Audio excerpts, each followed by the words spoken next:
चलो આપણે શુભ શરૂઆત કરીએ. ગણપતિ બાપાને બેહાડી દઈએ.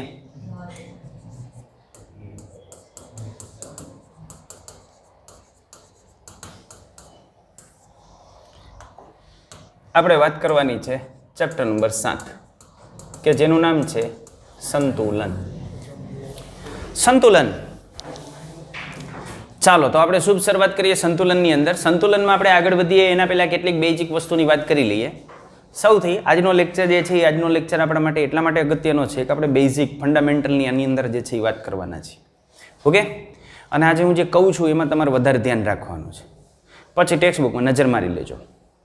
ચલો સૌ પ્રથમ આપણે સંતુલનની અંદર આગળ વધીએ એના પહેલાં આપણે આટલી વસ્તુનું ક્લેરિફિકેશન કરી નાખીએ કે જે રાસાયણિક પ્રક્રિયા હોય ને એની અંદર પ્રતિવર્તી રાસાયણિક પ્રક્રિયા કોને કહેવાય, અપ્રતિવર્તી રાસાયણિક પ્રક્રિયા કોને કહેવાય,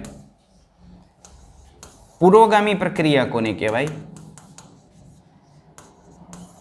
પ્રતિગામી રાસાયણિક પ્રક્રિયા કોને કહેવાય.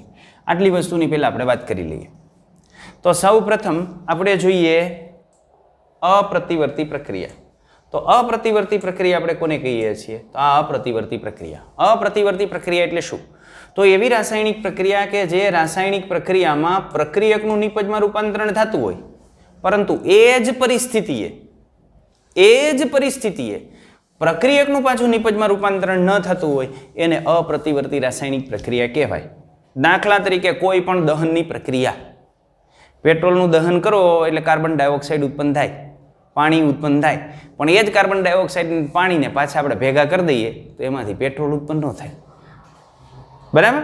કોઈ પણ દહનની પ્રક્રિયા, કોલસાનું દહન કરો તોય ભલે, મિથેનનું દહન કરો તો ભલે, ડીઝલનું દહન કરો તોય ભલે, કોઈ પણ દહનની પ્રક્રિયા છે એ દહનની પ્રક્રિયા અપ્રતિવર્તી દહનની પ્રક્રિયા હોય. જીવંત પ્રણાલીનો જે વિકાસ છે એ અપ્રતિવર્તી પ્રક્રિયા છે. ધીમે ધીમે તમે મોટા થાવ છો પણ પછી નાના ન થાવ. બરાબર? એટલે જુદા જુદા કવિઓ લખે છે મને બાળક થઈને રમવું ગમે. રમવાનું તો તેથી રમતો નહોતો. ચાલો, તો આ વસ્તુ છે. તો એ અપ્રતિવર્તી પ્રક્રિયા છે. દૂધમાંથી દહીંનું બનવું, દૂધમાંથી દહીં બને પણ દહીંમાંથી પાછું દૂધ ન બને. એટલે દૂધમાંથી દહીંનું બનવું અપ્રતિવર્તી પ્રક્રિયા છે. વળી પાછી આંગળી ઊંચી કરીને કહેતા નહીં કે સર એ દૂધ બહેને પાઈ દીધું હોય તો ભેંસમાંથી પાછું દૂધ મળે એ પ્રતિવર્તી ન કહેવાય. દૂધમાં દહીં મળ્યું, દહીંમાંથી પાછું જે છે એ દૂધ મળ્યું. અરે કોડા, એ કદાચ ભેંસને આપણે ન પાયું હોત ને તો એ દૂધ તો આપવાની જ હતી. બરાબર?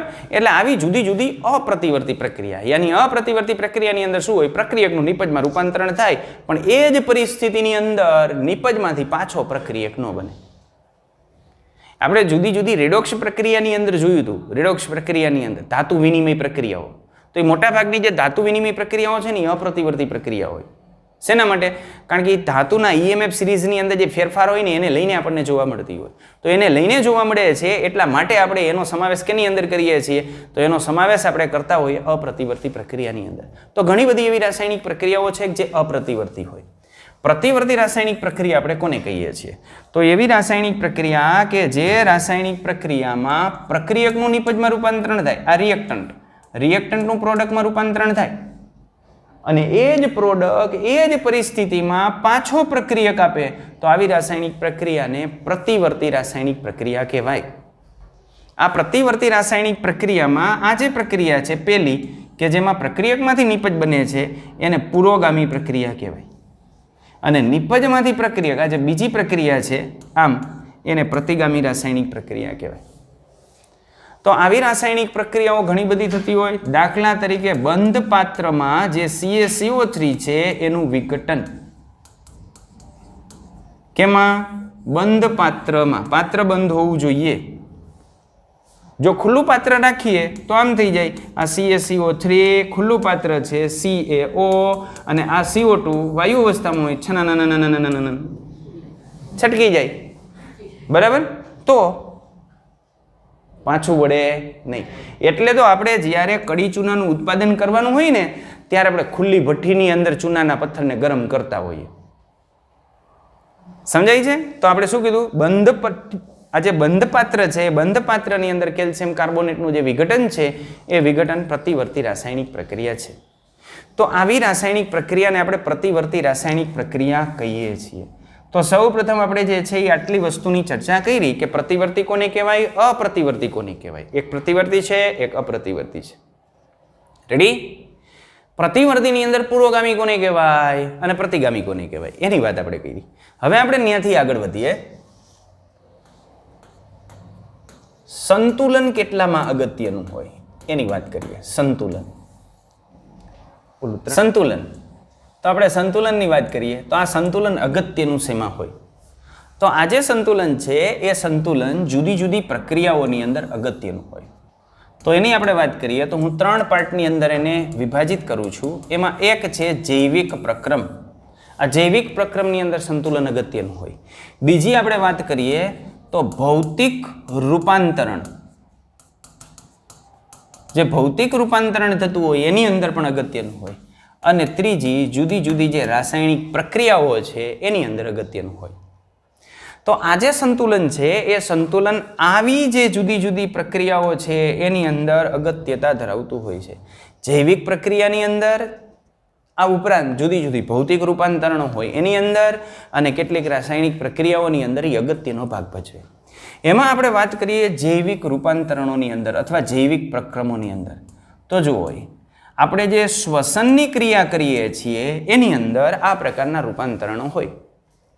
આપણે ઓક્સિજન વાયુ લઈએ તો ઓક્સિજન વાયુ લીધો, ફેફસામાં ગયો, ફેફસામાં સંતુલન સ્થિતિ સ્થપાયેલી હોય. કોના વચ્ચે? ઓક્સિજન જે ફેફસામાં છે એ અને બ્લડની અંદર હિમોગ્લોબિન સાથે જે ઓક્સિજન જોડાયેલો છે એની સાથે. પછી ત્યાંથી આગળ જાય અને હિમોગ્લોબિન શરીરની અંદર આગળ વધે તો ત્યાં પણ જુદી જુદી પરિસ્થિતિઓની અંદર આ પ્રકારની સંતુલન સ્થિતિ આપણને જોવા મળતી હોય. તો જૈવિક જે પ્રક્રમ છે એની અંદર સંતુલન સ્થિતિ આપણને જોવા મળશે. ભૌતિક રૂપાંતરો એટલે શું? તો એવા પ્રક્રમો કે જેની અંદર માત્ર ને માત્ર ભૌતિક અવસ્થા બદલાતી હોય. દાખલા તરીકે H2O સોલિડ, એને પાણીમાં આપણે રૂપાંતરણ કરીએ એટલે આપણને મળે H2O લિક્વિડ. તો સોલિડમાંથી લિક્વિડ મળ્યું, લિક્વિડમાંથી સોલિડ મળ્યું. બરાબર? બરફનું પાણીમાં રૂપાંતરણ થાય, પાણીનું બરફમાં રૂપાંતરણ થાય. આની અંદર જે છે એ ભૌતિક અગત્યતા રહેલી હોય, સંતુલન સ્થપાયેલું હોય અને ભૌતિક રૂપાંતરણ કહેવાય.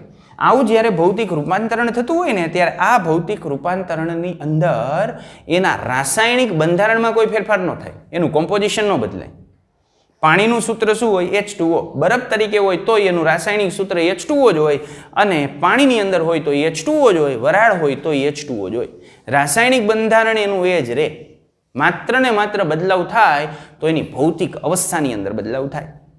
બરાબર? તો આ પ્રકારનું આપણને આની અંદર જોવા મળે. તો H2O સોલિડ છે, H2O લિક્વિડ છે અને આપણે ભૌતિક રૂપાંતરણ કહીએ છીએ.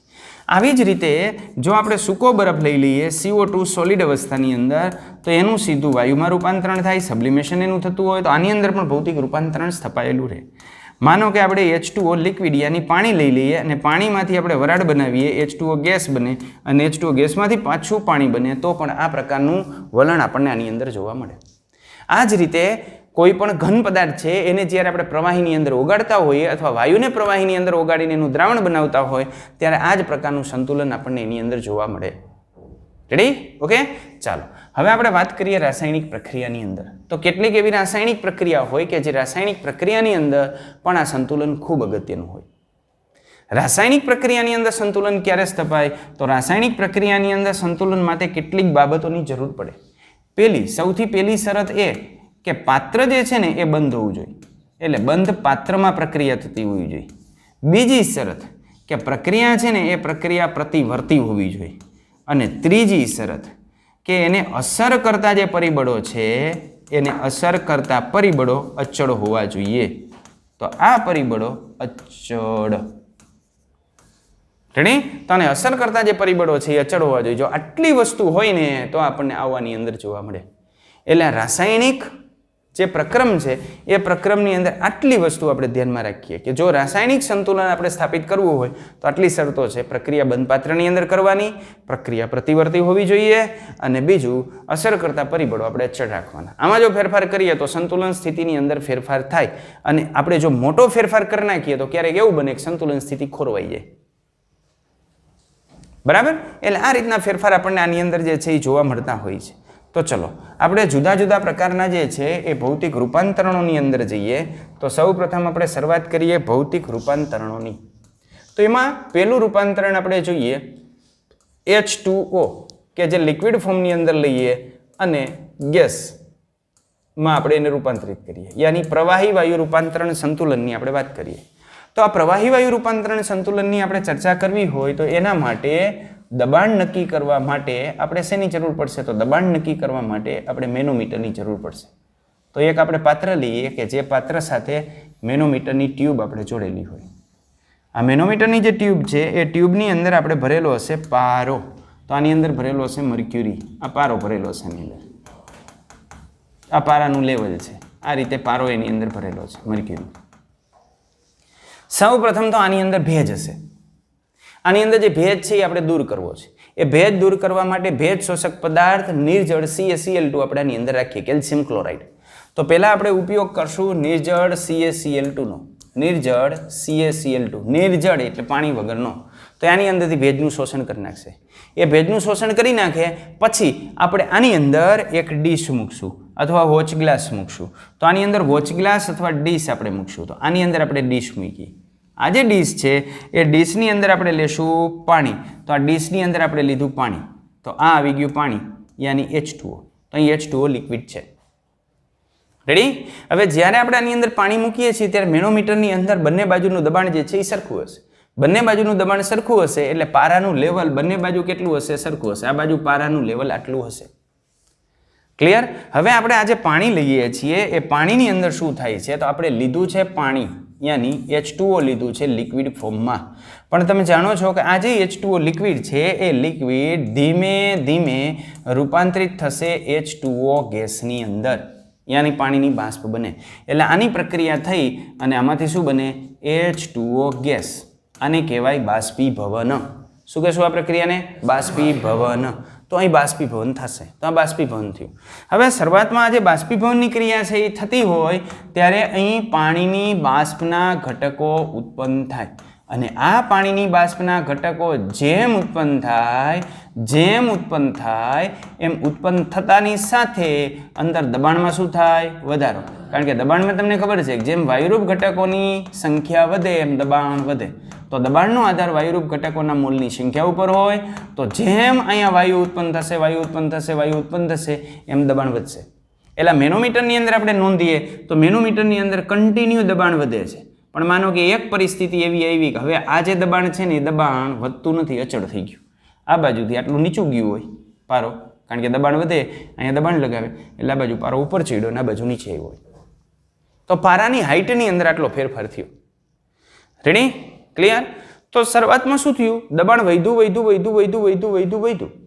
પણ પછી એક સમય આપણને એવો મળ્યો કે હવે એની અંદર દબાણમાં વધારો નથી થતો, યાની એનું જે દબાણ છે ને એ દબાણ અચળ થઈ ગયું. તો અહીં જે P છે એ P અચળ થઈ ગયું. આનું દબાણ છે ને એ દબાણ અચળ થઈ ગયું. તો એવી પરિસ્થિતિ ઉત્પન્ન થઈ કે જે પરિસ્થિતિએ દબાણ અચળ થઈ ગયું. સમજાણી વાત? તો આ દબાણ અચળ થઈ ગયું. તો જ્યારે દબાણ અચળ થઈ ગયું હોય ત્યારે શું આ પ્રક્રિયાની અંદર નહીં થતી હોય? હવે પાણીનું વરાળમાં રૂપાંતરણ નહીં થતું હોય? થતું હશે. તો દબાણ કેમ અચળ થઈ ગયું? તો દબાણ અચળ થઈ ગયું એની પાછળનું કારણ એ છે કે હવે આ જે પાણીની બાષ્પના જે અણુ છે, વરાળના જે અણુ છે એ એકબીજાની નજીક આવતા હશે. અને એકબીજાની નજીક આવી અને એનું પ્રવાહીમાં રૂપાંતરણ થતું હશે એટલે સાથે સાથે આ પ્રક્રિયા પણ ચાલુ હશે. અને જ્યારે દબાણ અચળ થાય છે ત્યારે સંતુલન સ્થિતિ એની અંદર પ્રાપ્ત થઈ હોય. આ સંતુલન સ્થિતિએ velocity of forward reaction and velocity of reverse reaction આ બંને સરખા થઈ ગયા હોય. શું સરખું થયું હોય? આ બંને પૂર્વગામી અને પ્રતિગામી પ્રક્રિયાના જે વેગ છે ને એ વેગ સમાન થઈ ગયા હોય. તો આવી પરિસ્થિતિએ પૂર્વગામી અને પ્રતિગામી પ્રક્રિયાના વેગ કેવા થઈ જશે? સમાન થઈ જશે. રેડી? અને વેગ સમાન થઈ જશે એટલે હવે દબાણમાં ફેરફાર નહીં થાય. તો અહીં જે દબાણ ઉત્પન્ન થાય છે એ દબાણને આપણે કહેશું પાણીનું તે તાપમાને બાષ્પ દબાણ. શું કહેશું? પાણીનું તે તાપમાને બાષ્પ દબાણ. હવે જો તાપમાનમાં વધારો કરો તો તાપમાનમાં વધારો કરો ને તો આ પ્રક્રિયાનો વેગ વધે. માનો હું તાપમાનમાં વધારો કરું છું તો આ પ્રક્રિયાનો વેગ વધે. અને જો આ પ્રક્રિયાનો વેગ વધે તો શું થાય? તો એ પ્રક્રિયાનો વેગ વધે તો વળી પાછું H2O ગેસની માત્રા વધે. અને H2O ગેસની માત્રા વધે તો દબાણ વધે. તો તાપમાન વધારશો તો દબાણ બદલાશે. એટલે આપણે શું રાખવાનું છે? બાહ્ય પરિસ્થિતિ અચળ રાખવાની. એને અસર કરતા પરિબળો સંતુલનમાં અચળ રાખવાના. એટલે જો દબાણમાં વધારો કરીએ તો શું થાય? દબાણમાં વધારો કરવો હોય તો તાપમાન તમારે વધારવું પડે. રેડી એટલી બાબત? એટલે તાપમાનથી આના ઉપર શું અસર થઈ ખ્યાલ આવી ગયો? હવે માનો કે મને એવી કમત હોય છે કે મારે પાણી નથી લેવું, પાણીની જગ્યાએ પેટ્રોલ લેવું છે. તાપમાન હું જ રાખું છું. અહીંયા તાપમાન મેં 25 ડિગ્રી સેન્ટીગ્રેડ રાખ્યું હતું. એ જ 25 ડિગ્રી સેન્ટીગ્રેડ તાપમાને આ જે ડીશ મૂકી એની જગ્યાએ પહેલા નીચે Cl2 મૂકીને બધું શોષી લઉં અને પછી આની જગ્યાએ પેટ્રોલ ભરેલી એક ડીશ મૂકી દઉં. તો શું થાય? દબાણ આટલું જ મળશે કે વધારે મળશે કે ઓછું મળશે? શું લાગે તમને શું થશે?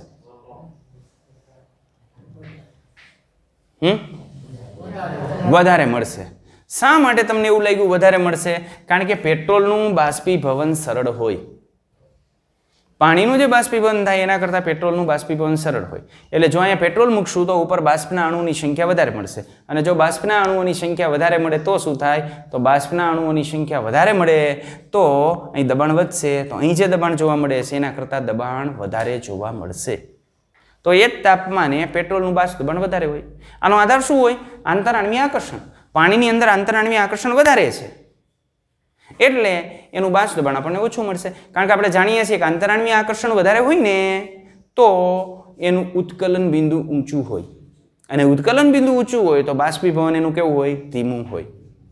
તો પાણી કરતાં પેટ્રોલનું ઉત્કલન બિંદુ નીચું છે. ઉત્કલન બિંદુ નીચું છે એટલે બાષ્પ દબાણ કેવો આવશે? વધારે આવશે. તો અહીં બાષ્પ દબાણનો આધાર કેના ઉપર હોય? તો બાષ્પ દબાણનો આધાર હોય પ્રવાહીના સ્વભાવ ઉપર. એનો સ્વભાવ કેવો છે? એની અંદર આંતરાણવીય આકર્ષણ કેવું છે? આંતરાણવીય આકર્ષણ વધારે હશે તો બાષ્પ દબાણ ઓછું મળશે. આંતરાણવીય આકર્ષણ ઓછું હશે તો બાષ્પ દબાણ વધારે મળશે. યાની બાષ્પ દબાણ ને આંતરાણવીય આકર્ષણ આ બંને એકબીજાના કેવા પ્રમાણમાં છે? વ્યસ્ત પ્રમાણમાં છે. આકર્ષણ ઓછું તો બાષ્પ દબાણ વધુ. સમજાય છે એટલી વાત? રેડી? તો આ પ્રકારની ઘટના આપણને આની અંદર જોવા મળે. હવે માનો કે મને એવો વિચાર આવે છે કે હું અહીં 3 જુદી જુદી ડીશ લઉં. આ એક ડીશ છે, આ બીજી ડીશ છે, આ ત્રીજી ડીશ છે. આ બધી ડીશની અંદર આમાં હું 10 ml પાણી લઉં, આની અંદર 10 ml પેટ્રોલ લઉં અને આની અંદર હું 10 ml કેરોસીન લઉં. આમાં શું લીધું? પાણી. આમાં પેટ્રોલ ને આમાં કેરોસીન. તો આમાં સૌથી પહેલા કઈ ડીશ ખાલી થઈ જશે? એમને હું રહેવા દઉં છું વાતાવરણમાં ખુલ્લી. સૌથી પહેલા કઈ ખાલી થઈ જશે? પેટ્રોલ. કારણ કે પેટ્રોલનું બાષ્પીભવન ઝડપથી થાય. શા માટે પેટ્રોલનું બાષ્પીભવન ઝડપથી થાય? કારણ કે એનું ઉત્કલન બિંદુ નીચું હોય. પછી કઈ ડીશ ખાલી થાય? કેરોસીન વાળી. અને સૌથી છેલ્લે પાણી ખાલી થાય. રેડી? તો આના પરથી આપણે કહી શકીએ કે આ બાષ્પીભવન છે એનો આધાર કેના ઉપર હોય? તો બાષ્પીભવન એટલે પહેલી પ્રક્રિયા. એનો આધાર કેના ઉપર હોય? એના ઉત્કલન બિંદુ ઉપર. જેના ઉત્કલન બિંદુનું મૂલ્ય નીચું એનું બાષ્પીભવન સરળ. રેડી? ક્લિયર આટલી વસ્તુ? તો એના ઉપર આધાર રાખશે. હવે માનો કે હું આની અંદર છે ને એવું કરું કે આની અંદર પેટ્રોલ લઉં છું પણ 10 ml પેટ્રોલ લઉં, આની અંદર 20 ml પેટ્રોલ લઉં અને આની અંદર 30 ml પેટ્રોલ લઉં. તો પહેલા બાષ્પીભવન કેનું થશે? 10 ml. આનું પહેલા બાષ્પીભવન થાય, પછી આનું થાય, પછી આનું થાય. તો લીધું તો પેટ્રોલ જ છે. ઇન શોર્ટ બધાના સ્વભાવ તો સરખા જ છે. પણ તો કોનું બાષ્પીભવન ઝડપથી થશે એનો આધાર કેના ઉપર હોય? જથ્થા ઉપર. એટલે સામે એ જથ્થા ઉપર પણ આધાર રાખશે. પણ એક વસ્તુ ખાસ ધ્યાનમાં રાખજો કે જ્યારે આપણે જથ્થાની વાત કરતા હોય ને ત્યારે ઉપરની સપાટી તમારે અચળ સમજવાની. બરાબર? બાકી આ 10 ml છે, આ 20 ml ડીશમાં છે ને આ 30 ml હું આખા રૂમની અંદર પાથરી દઉં ને તો 30 ml નું પહેલા બાષ્પીભવન થાય. કારણ કે એની એક્ટિવેટેડ સરફેસ વધી જાય. એટલે આ કેસ આપણે જ્યારે વિચારીએ ત્યારે તમારી એક વસ્તુ ધ્યાનમાં રાખવાની કે આની એક્ટિવેટેડ સરફેસ છે ને બધાની સરખી છે ને એવું તમારે સમજીને ચાલવાનું. એક એક્ટિવેટેડ સરફેસ સરખી હોય ને એક તાપમાન સરખું હોય આવું સમજીને ચાલવાનું. હવે આ પરિસ્થિતિની અંદર હું ફેરફાર કરું કે માનો કે આ બધા જ છે એ બધાની અંદર આપણે ઉમેરીએ કેટલું? તો આ જે બધા જ છે એની અંદર આપણે ઉમેરીએ છીએ સરખું સરખું. આની અંદર 10 ml લઉં, આની અંદર 10 ml લઉં, આની અંદર 10 ml લઉં. પણ આ બધાનું તાપમાન હું જુદું રાખું. આનું તાપમાન 20 ડિગ્રી સેન્ટીગ્રેડ રાખીએ, આનું તાપમાન આપણે 30 ડિગ્રી સેન્ટીગ્રેડ રાખીએ અને આનું તાપમાન આપણે 40 ડિગ્રી સેન્ટીગ્રેડ રાખીએ તો કોનું બાષ્પીભવન પહેલા થશે? 40 ડિગ્રી. તો આના પરથી આપણે કહી શકીએ કે બાષ્પીભવનની પ્રક્રિયાનો જે વેગ છે એ તાપમાન ઉપર પણ આધારિત હોય. તાપમાનમાં જેમ વધારો કરીએ એમ બાષ્પીભવનમાં શું થાય? વધારો થાય. બરાબર. તો ઇન શોર્ટ આપણે બાષ્પીભવનને અસર કરતા પરિબળો અથવા બાષ્પ દબાણને અસર કરતા પરિબળોની વાત કરીએ તો પેલું આવે એના સ્વભાવ ઉપર આધાર રાખે, એના તાપમાન ઉપર આધાર રાખે અને એનો જે જથ્થો છે એ જથ્થા ઉપર પણ આધાર રાખશે. બરાબર. અને જથ્થો જ્યારે આપણે સમાન રાખીએ ત્યારે એની સંપર્ક સપાટી આપણે ધ્યાનમાં લેશું. ક્લિયર? તો આ રીત આ બાબત ઉપર આધાર રાખે. હવે જ્યાં સુધી તમે આને અસર કરતા પરિબળોમાં ફેરફાર નહીં કરો, આનું તાપમાન અચળ જાળવી રાખશો, આનું જે દબાણ છે એ અચળ જાળવી રાખશો, આ એને અસર કરતા પરિબળો છે એમાં ફેરફાર નહીં કરો ને ત્યાં સુધી આની અંદર સંતુલન સ્થિતિ સ્થપાયેલી રહેશે. પણ જો તમે આના તાપમાનમાં ફેરફાર કરી નાખો, જે છે એના કરતાં 10 ડિગ્રી તાપમાન બદલાવી નાખો, વધારી દો 10 ડિગ્રી, તો શું થાય? તો સંતુલન ખોરવાશે. એટલે પાછું કેટલુંક પાણી એવું હશે કે જે વરાળમાં રૂપાંતરિત થશે ને જે દબાણ મળે છે એના કરતાં દબાણ ઊંચું મળશે. એટલે આપણે બાષ્પ દબાણની અંદર શું મૂકીએ છીએ? જે તે તાપમાને. અહીં જે દબાણ મળે છે એ દબાણને તે તાપમાને તે પ્રવાહીનું બાષ્પ દબાણ કહીએ છીએ. પછી અહીંયા પ્રવાહી બદલાવી નાખો તોય ન હાલે, તાપમાન બદલાવી નાખો તોય ન હાલે. એટલે તે તાપમાને તે પ્રવાહીનું બાષ્પ દબાણ કહીએ છીએ. આવું આપણે એટલા માટે કહેતા હોઈએ છીએ. રેડી? તો અહીં આપણને આ વસ્તુ જોવા મળશે. ક્લિયર? રેડી? હવે અહીં આપણે બીજી એક વસ્તુની ચર્ચા કરીએ કે માનો કે આ જે પ્રક્રિયા છે એ પ્રક્રિયા હું 5 ડિગ્રી સેન્ટીગ્રેડ તાપમાને કરું, 5 ડિગ્રી સેન્ટીગ્રેડ તાપમાને કરું, તો આને હું પ્રક્રિયક કહું અને આને હું નિપજ કહું, તો કોની માત્રા વધારે હોય? 5 ડિગ્રી સેન્ટીગ્રેડ તાપમાન હું આ પ્રક્રિયા કરું છું તો કોની માત્રા વધારે હોય? લિક્વિડની, કારણ કે તાપમાન નીચું રાખ્યું છે. પણ એની જગ્યાએ 95 ડિગ્રી સેન્ટીગ્રેડ તાપમાને હું પ્રક્રિયા કરું તો કોની માત્રા વધારે હોય? ગેસની. રેડી? સમજાય છે વાત? તો આને આધારે જે આની અંદર રાસાયણિક પ્રક્રિયાઓ થતી હોય ને એ રાસાયણિક પ્રક્રિયાઓને 3 પ્રકારની અંદર આપણે વર્ગીકૃત કરી શકીએ. એમાં એકને હું કહું છું પૂર્ણતાને આરે. પૂર્ણતાને આરે એટલે શું? તો પ્રક્રિયા પૂરી થવાની તૈયારીમાં છે. જો પ્રક્રિયા પૂર્ણતાને આરે હોય ને તો એનો આલેખ આપણને આ રીતે મળે. આ બાજુ હું લઉં છું સાંદ્રતા, તો આ છે સાંદ્રતા અને આ બાજુ છે સમય. શરૂઆતમાં કોની સાંદ્રતા વધારે હોય? તો શરૂઆતની અંદર પ્રક્રિયકની સાંદ્રતા વધારે હોય, તો આ પ્રક્રિયકની સાંદ્રતા. બરાબર? હવે પ્રક્રિયા પૂર્ણતાને આરે છે એટલે પ્રક્રિયા આપણે પૂરી કરવી છે. તો જેમ જેમ સમય પસાર થતો જશે એમ પ્રક્રિયકની સાંદ્રતા શું થશે? ઘટતી જશે. પ્રક્રિયકની સાંદ્રતા ઘટે છે. શરૂઆતમાં પ્રક્રિયકની સાંદ્રતા વધારે હોય, નિપજની સાંદ્રતા કેવી હોય? ઓછી હોય, તો આ નિપજની સાંદ્રતા. પણ જેવો પ્રક્રિયક વપરાશે એવી સામે નિપજ ઉત્પન્ન થશે એટલે નિપજની સાંદ્રતાની અંદર આપણને આવું જોવા મળે. આ પ્રોડક્ટ માટે અને આ રિએક્ટન્ટ માટે. તમે આની અંદર જોઈ શકો કે એક પરિસ્થિતિ એવી ઉત્પન્ન થઈ કે જે પરિસ્થિતિએથી હવે એની સાંદ્રતામાં ફેરફાર થતો નથી. તો આ જે સ્થિતિ ઉત્પન્ન થઈ એ સ્થિતિને આપણે કહીએ છીએ સંતુલન સ્થિતિ. તો આ સંતુલન સ્થિતિ. પણ આ પહેલા માટે છે, પૂર્ણતાને આરે માટે. બીજી આપણે વાત કરીએ તો બીજી એવી હોય કે જેને હું કહું છું પૂર્ણતાથી દૂર. પૂર્ણતાથી દૂરનો મતલબ આપણે એવો કરશું કે પ્રક્રિયા પૂરી થવામાં ઘણા બધા સમયની હજી વાર છે, ઘણી બધી પ્રક્રિયા પૂરી થવાથી દૂર છે. તો આવી જે પ્રક્રિયા હોય એ પ્રક્રિયાની અંદર આપણને આ પ્રકારનું જોવા મળે. પૂર્ણતાથી દૂર હોય એની અંદર આ સાંદ્રતા અને આ સમય. આનો આપણે આલેખ દોરીએ તો આ રાસાયણિક પ્રક્રિયાની અંદર આ પ્રક્રિયક છે. પ્રક્રિયકની સાંદ્રતા ઘટે ઘટે ઘટે ઘટે આમ ઘટીને નિપજની સાંદ્રતા વધે વધે વધે વધે વધીને અચળ થઈ જાય. તો અહીંથી સંતુલન સ્થિતિ પ્રાપ્ત થઈ. તો આ જે છે એ સંતુલન સ્થિતિ છે. હવે સાંદ્રતામાં ફેરફાર નથી થતો એટલે અહીંથી સંતુલન પ્રાપ્ત થયું. પણ સંતુલને તમે જોઈ શકો કે જે પ્રક્રિયકની સાંદ્રતા છે એ વધારે છે અને નિપજની સાંદ્રતા કેવી છે? ઓછી છે. અહીંયા તમે જોઈ શકો સંતુલન નિપજની સાંદ્રતા વધારે છે એટલે મોટા ભાગના પ્રક્રિયકનું નિપજમાં રૂપાંતરણ થઈ ગયું હોય એટલે એને કહેવાય પૂર્ણતાને આરે. અને આવી જે પ્રક્રિયા છે એમાં જો પ્રક્રિયકની સાંદ્રતા સંતુલને વધારે છે, નિપજની ઓછી છે એટલે પ્રક્રિયા થોડીક થતી હોય એટલે આપણે કહીએ છીએ હજી પૂરી થવાને તો બહુ વાર છે. એટલે શું કહેવાય? પૂર્ણતાથી દૂર. તો એની અંદર આપણને આવો આલેખ મળે. ત્રીજી વસ્તુની આપણે વાત કરીએ તો ત્રીજી વસ્તુ આપણે આ રીતે દર્શાવી શકીએ કે લગભગ સમતુલ્ય પ્રમાણમાં. તો કેટલીક રાસાયણિક પ્રક્રિયા એવી હોય કે જે સમતુલ્ય પ્રમાણમાં હોય તો એના માટે આપણે લખવું હોય તો આમ લખી શકીએ. આ કોન્સન્ટ્રેશન છે, આ ટાઈમ છે, આની અંદર આ પ્રક્રિયકનો જથ્થો છે, પ્રક્રિયકનો જથ્થો વધારે હોય, ઘટ્યો ઘટ્યો ઘટ્યો, આ નિપજ છે, વૈધો વૈધો વૈધો, અહીંથી સંતુલન પ્રાપ્ત થયું. પણ આ કેસની અંદર સંતુલન એ પ્રક્રિયકની સાંદ્રતા અને નિપજની સાંદ્રતા લગભગ સમાન છે. સમાન હોય તો આપણે કહીએ સંતુલ્ય પ્રમાણમાં હોય, બંને એકબીજા સાથે સંતુલ્ય પ્રમાણમાં હોય. કેસ આ હોય કે આ હોય, આ ત્રણ કેસની અંદર સંતુલન સ્થિતિ સ્થપાય છે અને ત્રણ કેસની અંદર આપણે જોઈ શકીએ કે આ ત્રણ કેસની અંદર સંતુલન એ પ્રક્રિયકો અને નિપજોની સાંદ્રતા અચળ રહે છે. શું રહે છે? અચળ. જો હવે આમાં ફેરફાર નથી થતો એટલે નિપજની સાંદ્રતા અચળ, આમાં ફેરફાર નથી થતો એટલે પ્રક્રિયકની સાંદ્રતા અચળ, આમાં હવે ફેરફાર નથી થતો ગમે એટલો સમય પસાર કરો તો એટલે પ્રક્રિયકની સાંદ્રતા અચળ, નિપજની સાંદ્રતા અચળ. આમાં પ્રક્રિયક અને નિપજની સાંદ્રતા કેવી રહે છે? અચળ. બરાબર?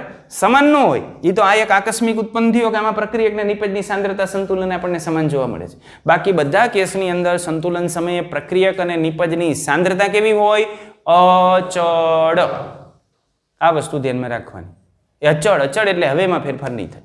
એ બે સરખી હોય એવું જરૂરી નથી. હા, કેટલીક એવી પ્રક્રિયા પણ હોય કે જેમાં પ્રક્રિયક અને નિપજની સાંદ્રતા સરખી થઈ ગઈ હોય, પણ દરેક કેસની અંદર આ લાગુ પડે એવું જરૂરી નથી. હવે તમને ખ્યાલ છે કોઈ પણ રાસાયણિક પ્રક્રિયા થતી હોય ને તો આ રાસાયણિક પ્રક્રિયાનો આધાર કેના ઉપર હોય? તો રાસાયણિક પ્રક્રિયાના વેગનો આધાર હોય એના જથ્થા ઉપર. પ્રક્રિયક વધારે હોય તો વેગ ઝડપી હોય, પ્રક્રિયકની સાંદ્રતા ઓછી હોય તો વેગ ધીમો હોય. એટલે સાંદ્રતા ઉપર આધારિત હોય. બરાબર? તો કોઈ પણ રાસાયણિક પ્રક્રિયાની અંદર આપણે શરૂઆત કરીએ તો આપણને બે પ્રકારની પ્રક્રિયા જોવા મળે, એક પૂર્વગામી અને એક પ્રતિગામી. બરાબર?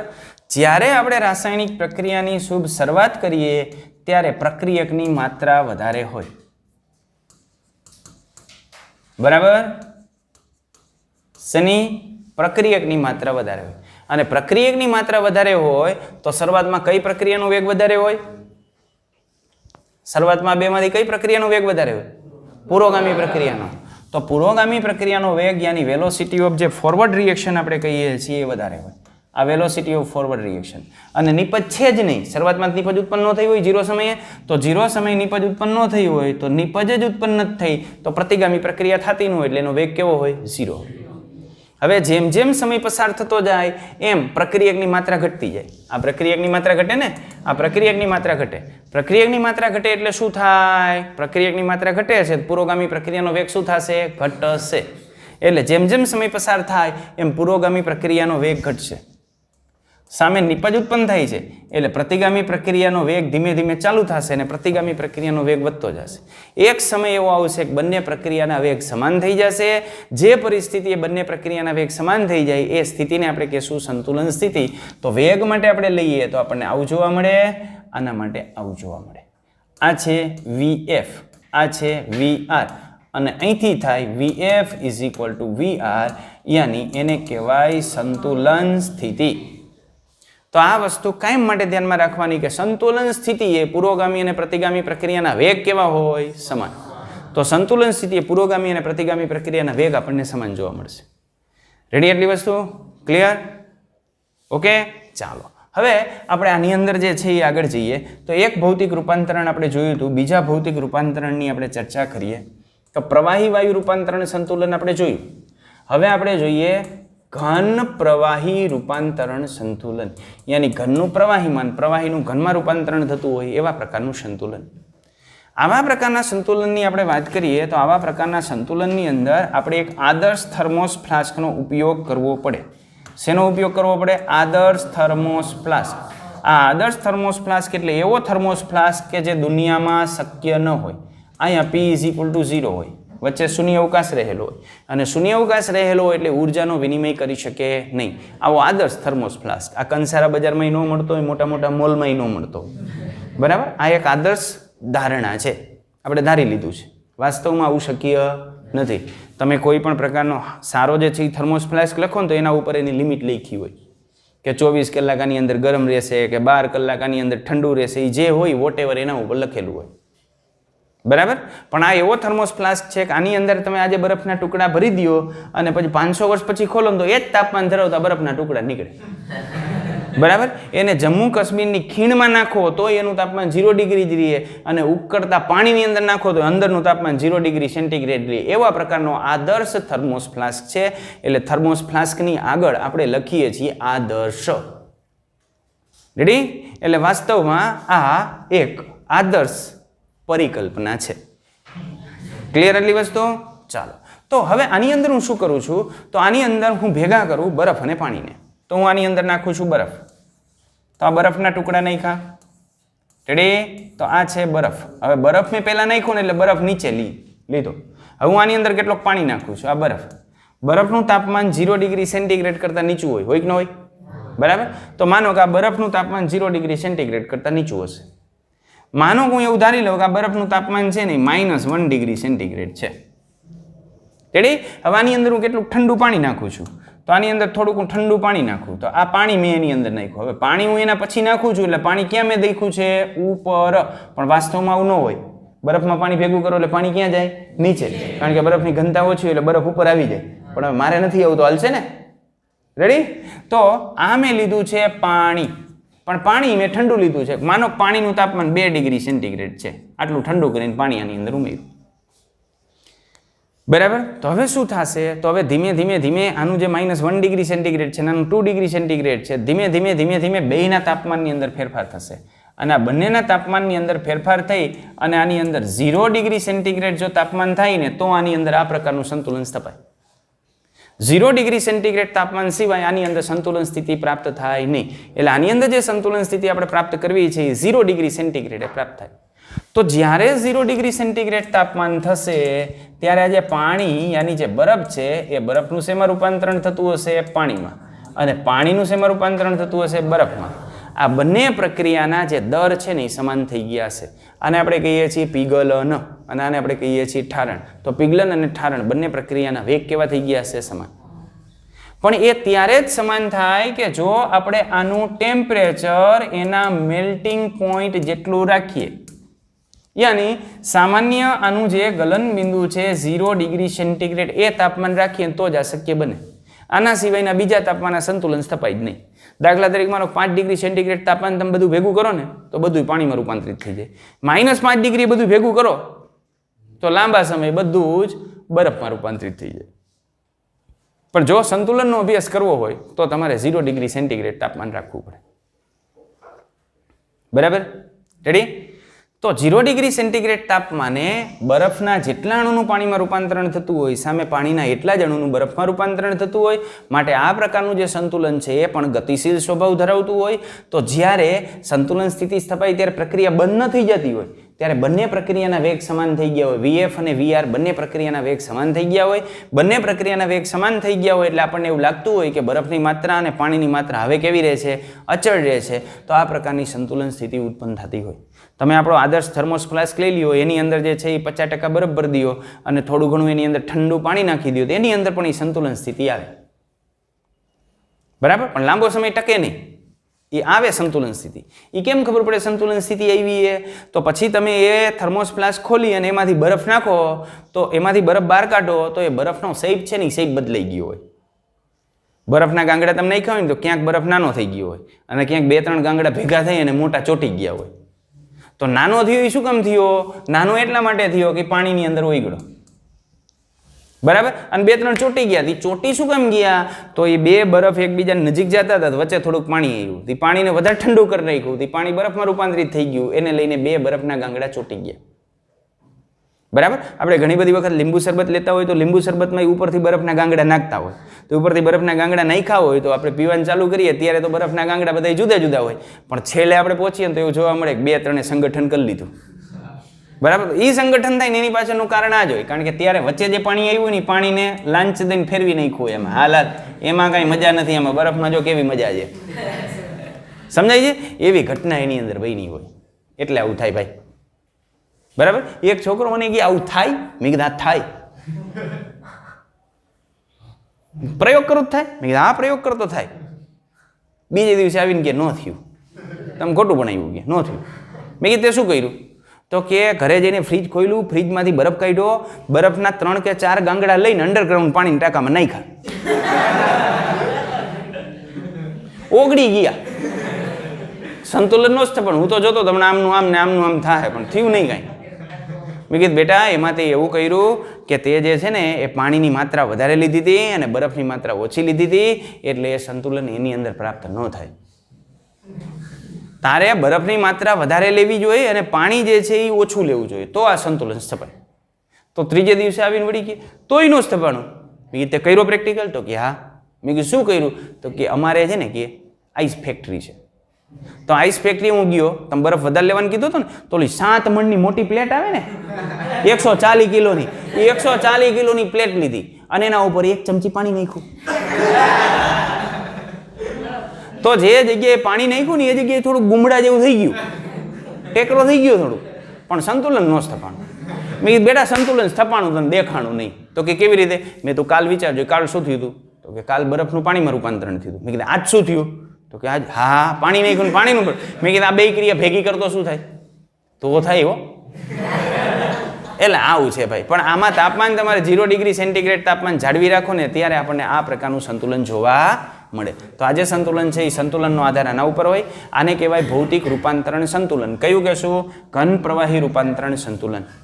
પણ આમાં ખાસ અગત્યની વસ્તુ કે આ સંતુલન મેલ્ટિંગ પોઈન્ટે જ આપણને જોવા મળે. આગળવાળા આપણે જે સંતુલનની વાત કરતા હતા ને એ સંતુલન આપણને કોઈ પણ પરિસ્થિતિએ જોવા મળે. આ સંતુલન આ એવું જરૂર નથી બોઇલિંગ પોઈન્ટે જ હોય. આ બોઇલિંગ પોઈન્ટે હોય, બોઇલિંગ પોઈન્ટ કરતાં નીચા તાપમાને હોય. બરાબર? તમે સવારે ઉઠી અને તમારો જે પાણીનો ગોરો છે અથવા માટલું છે એનું તમે ઉપરનું ઢાંકણું ખોલો તો એ ઢાંકણા ઉપર પાણીના બિંદુ જમા થઈ ગયા હોય.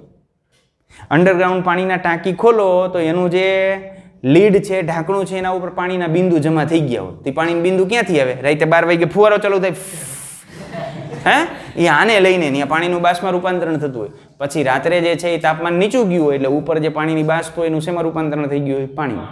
પણ હજી સંગઠન ન થયું એટલે નીચે સુધી ન પહોંચી ગયું હોય. બરાબર? અને આ તો ખબર છે ને આમાંથી કયો અણુ પહેલા બહાર નીકળે? બાષ્પીભવનમાં પહેલા કયો અણુ બહાર નીકળે? ખ્યાલ છે ને?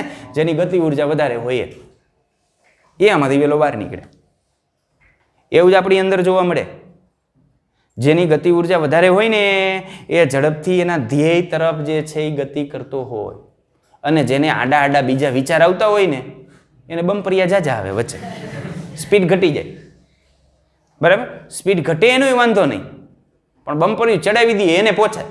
એ બમ્પરિયું આવે અને એમાં એમ કે ઓહો આવડું મોટું બમ્પરિયું આ કેમ ચડાવું, અને ત્યાંથી યુટર્ન મારીને પાછો ઘરે વયો જાય ને તો અઘરું. સમજાય છે વાત?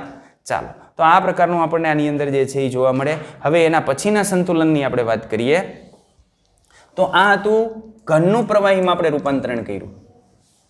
હવે ઘનનું વાયુમાં રૂપાંતરણ કરી નાખીએ. ઘનનું વાયુમાં. તો ઘન વાયુ રૂપાંતરણ સંતુલનની આપણે વાત કરીએ તો આવું એની અંદર જ જોવા મળે કે જેનું સબ્લિમેશન થતું હોય. જેનું સબ્લિમેશન થાય ને એની અંદર આપણને આ જોવા મળે. સબ્લિમેશન યાની ઉદ્ધોપાતન. ઉદ્ધોપાતન એટલે શું? ઘનમાંથી સીધું વાયુમાં રૂપાંતરણ થાય તો એને ઉદ્ધોપાતન કહેવાય. તો આ ઉદ્ધોપાતન કોનું થાય? તો એક થાય સૂકા બરફનું. કપૂર. કઈ કરીના કે કરિશ્મા?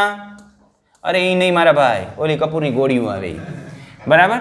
તો કપૂરનું એની અંદર જે છે એ ઉદ્ધોપાતન થતું હોય સોલિડમાંથી સીધું ગેસમાં. નેપ્થેલિન. નેપ્થેલિન એની પિચ બોલ. વોશ બેસિનની અંદર ઓલી સફેદ ગોળીઓ પડી હોય, ડામરની ગોળી, પિચ બોલ, ફિનાઇલની ગોળી. બરાબર? પાણીમાં ન ઓગળે પણ તમે ગેંડીમાં રાખી હોય ને તો ધીમે ધીમે નાની થતી જાય. શું કામ નાની થાય? સીધું વાયુમાં રૂપાંતરણ થાય. એટલે તો બાથરૂમની અંદર ઓલી કેટલીક ટીકડીઓ આપણે ટીંગાડતા હોય ખબર? કોથળીની અંદર મસ્ત સ્મેલ વાળી. કેમ? તો બાથરૂમ તમે ખોલો એટલે એની અંદરથી ગેસ ઉત્પન્ન થાય, અને ગેસ ઉત્પન્ન થાય એની અંદર ચોક્કસ સ્મેલ એડ કરેલી હોય એટલે બીજી વાસ ન આવે, સુગંધ આવે. નહીતર કોઈક બાથરૂમમાં ગયું હોય તો બહાર નીકળે. ઇતની ભી તમીજ નહીં હે. તો નેપ્થેલિન. ઓકે. ચોથી વસ્તુ આયોડીન, I2. પાંચમી વસ્તુ NH4Cl સોલિડ. આ બધા ઉદ્ધોપાતન પામે ને એવા પદાર્થ છે. આ બધાની અંદર આ પ્રકારનું સંતુલન જોવા મળે. પણ આપણે આયોડીનની વાત કરીએ કારણ કે આયોડીન છે ને એ કલરફુલ હોય. તો જુઓ એક બંધ પાત્ર આપણે લઈ લઈએ. આ બંધ પાત્રની અંદર આપણે આયોડીન લઈ લઈએ. માનો કે I2 લઈ લો તો I2 સોલિડ અવસ્થાની અંદર હોય ને ત્યારે આછા પીળા રંગનું હોય. કેવું હોય? આછા પીળા રંગનું હોય. અને આ જે આયોડીન છે એ આયોડીનનું જ્યારે આપણે બાષ્પમાં રૂપાંતરણ કરીએ ત્યારે I2 ગેસમાં ઉત્પન્ન થાય, અને ગેસમાં ઉત્પન્ન થાય ત્યારે એનો કલર જે છે એ જાંબલી રંગ હોય. તો અહીં જાંબલી રંગનો વાયુ ઉત્પન્ન થશે. તો શરૂઆતમાં તો આપણને આછો પીળો રંગ જ લાગતો હોય, પણ જેમ જેમ તમે સમય પસાર થવા દો એમ અહીંયા જાંબલી રંગનો વાયુ ઉત્પન્ન થતો જાય એટલે ઉપરના ભાગની અંદર આપણને જાંબલી સ્પોટ જોવા મળે, યાની જાંબલી કલર ઉપર જોવા મળે.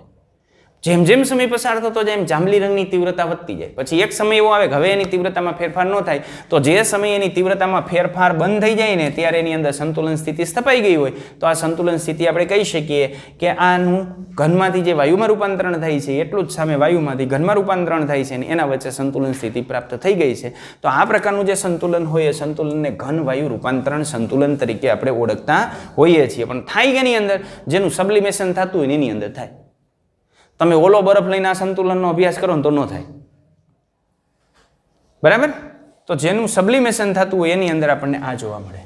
તો હવે એની આગળ આપણે જઈએ તો એની આગળ ઘનનું દ્રાવણમાં આ જે ઘન છે ને એને દ્રાવણની અંદર ઓગાડીએ તો આની અંદર સંતુલન સ્થિતિ સ્થપાય કે ન સ્થપાય? તો આની વાત કરીએ. ઘનનું દ્રાવણમાં સંતુલન, આમાં આપણે વિચારશું ખાંડનું દ્રાવણ. હવે ખાંડનું દ્રાવણ બનાવવું હોય તો આપણે કેવી રીતે બનાવતા હોય? તો જો ભાઈ, ખાંડનું દ્રાવણ બનાવવા માટે આપણે એક ગ્લાસ લઈએ. શું લઈએ? ગ્લાસનો ગ્લાસ. ગ્લાસનો ગ્લાસ એટલે કાચનો ગ્લાસ. તો કાચનો ગ્લાસ લીધો. આ કાચના ગ્લાસની અંદર મસ્ત મજાનું પાણી ભરી દીધું. તો આ કાચનો ગ્લાસ, એની અંદર મસ્ત મજાનું પાણી, બરાબર? હવે આ પાણીની અંદર આપણે ખાંડ નાખીએ. આ પાણીની અંદર શું નાખીએ? ખાંડ. હાલ, તો આની અંદર આપણે નાખીએ ખાંડ. રેડી? ખાંડ આપણે એની અંદર નાખીએ એટલે શું થાય? તો ખાંડ એની અંદર નાખીએ એટલે ખાંડ ઓગળે, બરાબર? તો ખાંડ ઓગળે. ખાંડ ઓગળે એટલે જે દ્રાવણ બને ને એને અસંતૃપ્ત દ્રાવણ કહેવાય. તો ધીમે ધીમે આપણે આની અંદર ખાંડ નાખતા જાય તો ખાંડ ઓગળતી જાય. પણ એક સમય એવો આવે કે જ્યારે વધારાની ખાંડ આની અંદર ઓગળે નહીં. તો જ્યારે વધારાની ખાંડ આની અંદર ઓગળે નહીં ને ત્યારે નીચે ઘન ખાંડ અહીંયા નીચે પડી હોય. ઘન ખાંડ છે ને એ નીચે પડી હોય અને ઉપર ખાંડનું દ્રાવણ હોય. તો આ ખાંડનું દ્રાવણ એટલે એક્વિયસ ખાંડ, અને આની અંદર જે છે એ ખાંડ હોય પણ કેવી અવસ્થામાં? સોલિડ અવસ્થામાં. તો આના વચ્ચે સંતુલન સ્થિતિ અહીં પ્રાપ્ત થઈ હોય. તો આ જે સંતુલન સ્થિતિ પ્રાપ્ત થાય એને આપણે કહીએ ઘનનું દ્રાવણમાં સંતુલન. તો આ કેવી રીતે આપણે મહેસૂસ કરવું? તો બે રીતે આપણે મહેસૂસ કરી શકીએ. એમાંની પહેલી હું તમને રીત કહું તો ખાંડના તમે 15 ક્યુબ ગોતો. કારણ કે ખાંડના દાણા ગોતો ને તો ખાંડના દાણા હોય કેવા? આવા ક્યુબ ફોર્મની અંદર હોય. આવા જ લેવાના કે જેને 8 ખૂણા હોય. 8 ખૂણાવાળી ખાંડ ગોતવાની. ભલે તમારે બિલોરી કાચનો ઉપયોગ કરવો પડે, બરાબર? આ એક્સ્ટ્રા ઝૂમ કરીને તમને બતાવ્યું છે. તો આવા 8 ખૂણાવાળા ખાંડના દાણા તમારે પસંદ કરવાના, બરાબર? કેટલા? 10 દાણા પસંદ કરો.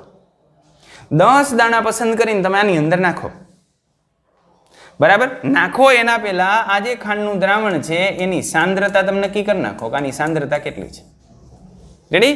હવે આ ખાંડના દાણા તમે આની અંદર નાખો કે જેને 8 ખૂણા છે. એને હલાવો. હલાવીને પછી એને સેટલ ડાઉન થવા દો, સ્થિર થવા દો. 10 મિનિટનો સમય આપો. એ સ્થિર થઈ જાય ને પછી તમે આ ખાંડનું દ્રાવણ છે એની સાંદ્રતા પાછી નક્કી કરી નાખો. તો એની સાંદ્રતા અહીંયા જેટલી હતી ને એટલી જ રહેશે. સાંદ્રતામાં ફેરફાર નહીં થાય. તો જો સાંદ્રતામાં ફેરફાર ન થતો હોય તો આપણે કહી શકીએ કે વધારાની ખાંડ આની અંદર ઓગળી નહીં હોય. કહી શકાય ને? તો કહી શકાય કે વધારાની ખાંડ આની અંદર ઓગળી નહીં હોય. અને જો મારા ભાઈ વધારાની ખાંડ આની અંદર ઓગળી ન હોય તો આપણે જે 8 ખૂણાવાળા 10 ખાંડના દાણા નાખ્યા ને એના ખૂણા હેમખેમ હોવા જોઈએ.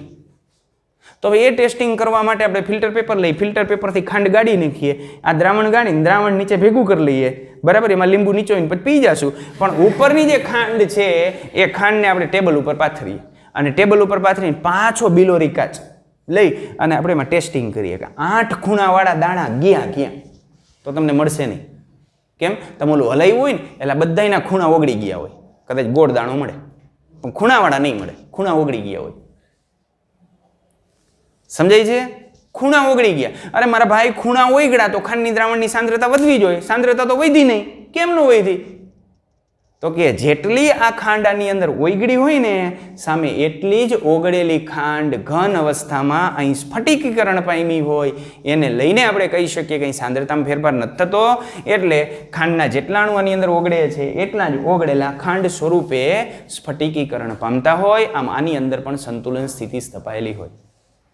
અને બીજું રેડિયો એક્ટિવિટીથી આપણે નક્કી કરી શકીએ. માનો કે આની અંદર જે ખાંડ નાખીએ ને ખાંડ આપણે રેડિયો એક્ટિવ ખાંડ નાખીએ. ખાંડનું સૂત્ર હોય C12H22O11.